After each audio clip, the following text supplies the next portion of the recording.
Aimez-moi si, comment ça va Mendeko? Aimez-moi si, c'est parti pour la leçon. Pour aimez-moi si. Il est temps de vous parler de celle qu'on appelle en Afrique la mère du droit des femmes. J'ai nommé Funmilayo Ransome Kuti.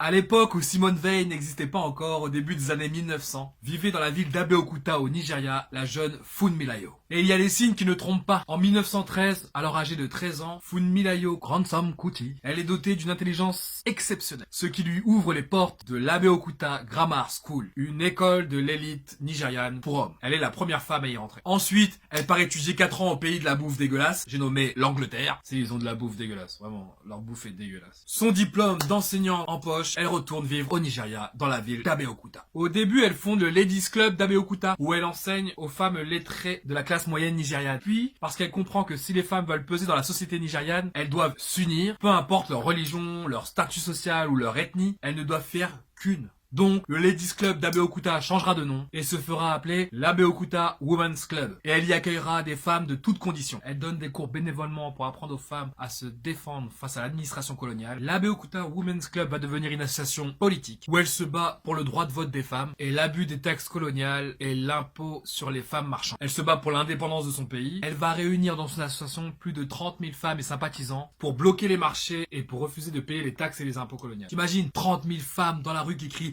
Ukulele, ukulele, ukulele, ukulele. Tu t'y attendais pas à celle-là. Yes.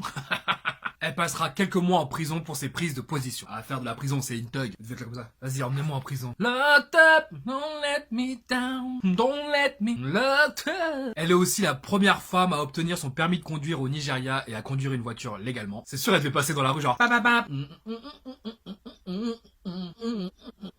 Niveau vie privée, elle va se marier avec un enseignant, Monsieur Kuti, avec qui elle aura 3 enfants. Et comme les chiens ne font pas les chats, ces 3 enfants seront dans la lutte contre la corruption au Nigeria et en Afrique en général. Le plus connu de ses fils est le chanteur Fela Kuti. Zombie, zombie. À cause de ses prises de position dans ses chansons contre le gouvernement, la maison de Fela Kuti va être saccagée et sa mère, Funmilayo Ransome Kuti, va être défenestrée par l'arme. Elle restera quelques mois dans le coma et elle décédera le 13 avril 1978 des suites de ses blessures. Le chanteur Fela Kuti dira plus tard dans une interview: ma musique c'est mon âme c'est ma mère. Et peut-être sans le savoir, 5 décennies plus tard, vous dansez encore avec l'âme de Funmilayo Ransome Kuti. J'ai toujours dit qu'il faut revenir vers nos anciens, vers nos ancêtres, parce qu'ils ont beaucoup de choses à nous apprendre, beaucoup de savoir à nous donner, à nous transmettre pour les situations futures qu'on va devoir affronter. Et je pense que le chanteur Burna Boy l'a bien compris, car aujourd'hui encore, quand vous dansez, quand vous sentez sur ces chansons, vous dansez sur les chansons, sur les samples de Fela Kuti. Donc vous dansez, vous chantez avec Madame Funmilayo Ransome Kuti.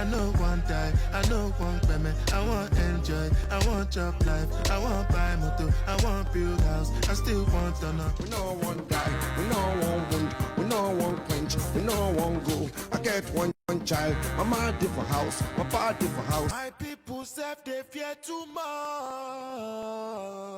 We fear the thing we not see.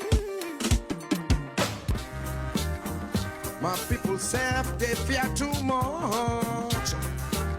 We fear for the thing we no see.